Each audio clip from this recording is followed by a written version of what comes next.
Angliya The Guardian gazetining 4-fevral xabarida Xitoy bu yil muhim bo'lgan siyosiy maslahat kengashi mamlakatlik komiteti yig'ini va mamlakatlik xalq qurultiyi yig'ini 4-fevral Beijingda ochildi.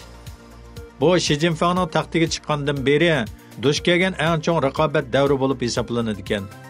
Shundaqla Xi Jinpingning Amerika bilan elib berayotgan savdo urushi, Sharq Turkistondagi vahshiylarcha qonliq bostirishi, Huawei masalasidagi qilmishi xalqaro jamoatchilikning kuzatishga duch kelgan bir vaqtda ochildi.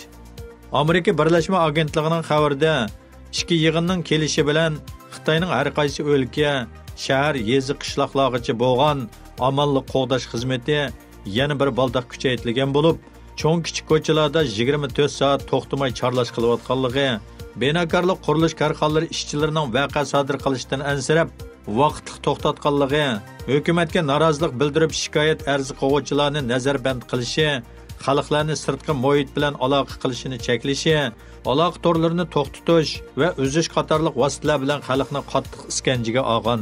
Xitoyning bunda qattiq andishiga qilishi asosan bu yil Xitoy davlatining qurilganligining 70 yilligi va Xitoy hukumat sababli kelib chiqqan bir qancha cho'ng voqealarning xotira yili.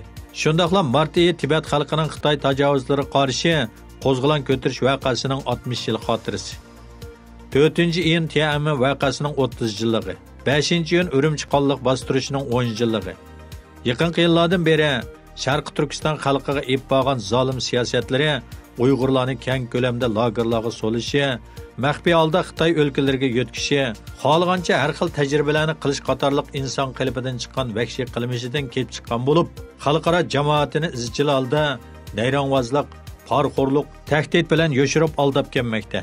Yaponiya iqlim masalalari gazeti qatorliq chet el taratqullarining bildirishicha, Xitoy hozir Amerika bilan bo'lgan iqtisodiy surkilishining kuchayishi, iqtisodiy ish sur'atining tuvallishi bilan yig'inda siyosiy kengashning mudiri Wang Yang siyosiy kengash xizmat dokladida Xitoy hokimiyatining navbatda misli ko'rilib boqmagan og'ir darajada nurg'un xavf-xatarga duch kelganligini bildirib, har qaysi sohadagilarni Xi Jinpingning rahbarligida o'zaro ittifoqlashish, qiyin o'tkaldan o'ngishli o'tishga chaqirgan.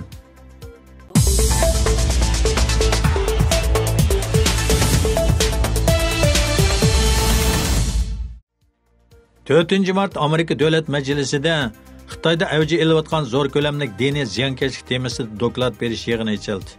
O'xshash bo'lmagan 10 necha xil diniy e'tiqod va kishilik huquq tashkilotlari bilan yangidan qurilgan Xitoydagi diniy e'tiqod haqlarini olg'a surish birlashmasi birlikda Xi Jinping hokimiyat beshiga chiqqandan keyin diniy e'tiqod erkinligini cheklab, diniy jamoatga ziyonkashlik qilishda madaniyat zo'r inqilobi davridan buyangi eng qabohatli bir davrni yaratganligi, bu jihatda Uyg'urlarning eng zo'r bedel to'layotganligi bosh tema bo'ldi.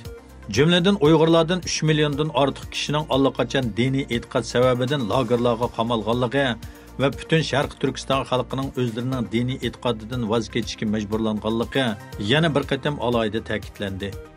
Bu yig'inga Dunyo Uyg'ur qurultiyining muavin raisi Ömer Qanat, Amerikada 1 yildan buyon o'z oldiga faoliyat elib berayotgan Solih Xudoyorlar qatnashdi.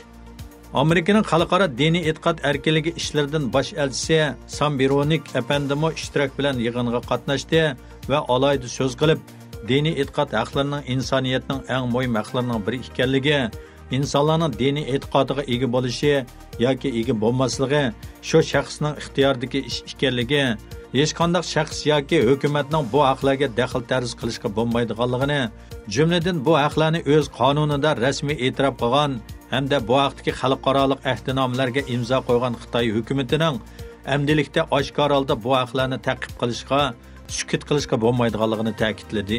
Bu qatimqi yig'inda nuqtaliq muhokama qilingan yana bir masala Uyg'urlar duch kelayotgan diniy zulmlarni, zolim siyosatchilarni ijro qiluvchi Xitoy amaldorlarini jazolash hamda Xitoy hukumatiga hamdamda bo'layotgan Amerika shirkatlarini tekshirish masalasi bo'ldi. Washingtondagi Uyg'ur kishilik huquq qurilishining tashqi ishlar direktori Loira Girov xonim bu haqda maxsus so'z qilib, yer shari Magnitskiy qonunni Uyg'urlar diyoridagi bir turkum Xitoy amaldorlariga tatbiqlash haqida Amerika tashqi ishlar ministri Mike Pompeo, Amerikaning moliya ministri Steven Mnuchin bu haqda maxsus maktub yo'llaganligini, mazkur qonunni ijro qilishning vaqti kelganligini yana bir qatim ta'kidladi. Yig'inda bir qism Uyg'ur guvohchilar, shundaqla sobiq Xitoy soqchisi Falun Gongchilardan yaqinda Xitoy turmasidan qo'yib berilganlar guvohlik berib, Xitoydagi diniy ziyonkashlikning tafsiliy ahvolidan ma'lumot berdi.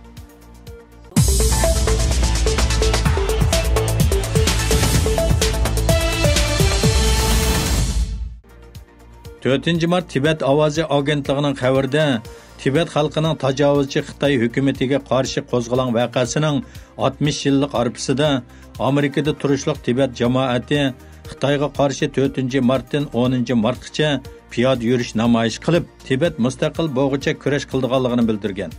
Mazkur voqeani xotirlash uchun xalqarodagi Tibetga yordam berguvchi tashkilotlar har xil shakldagi xotirlash faoliyatlarini uyushtirgan hamda maxsus doklad yozib tuvandikilarni talab qilgan. 1. Xitoyning Tibetga bo'lgan istilosini to'xtatish. 2. Tutqun qilingan atalmish siyosiy jinoyatchilarni qo'yib berish, Amerika hukumatining Tibetga bo'lgan qo'llashini kuchaytirish, Birlashgan Davlat amaldorlarining va muxbirlarning Tibetga ishkirlab kirib, Xitoyning zulmini, kishilik huquqni dafsanda qilmishlarini tekshirishga undaydiganligini bildirib, Tibet bizning davlatimiz, Tibet xalqiga mansub, Xitoyning keragi yo'q degan. Piyoda yurish Amerikaning Filadelfiya shahridan Nyu-Yorkdagi Birlashgan Davlatlar Tashkiloti binosigacha bo'lib, musofasi 148 kilometr keladi ekan.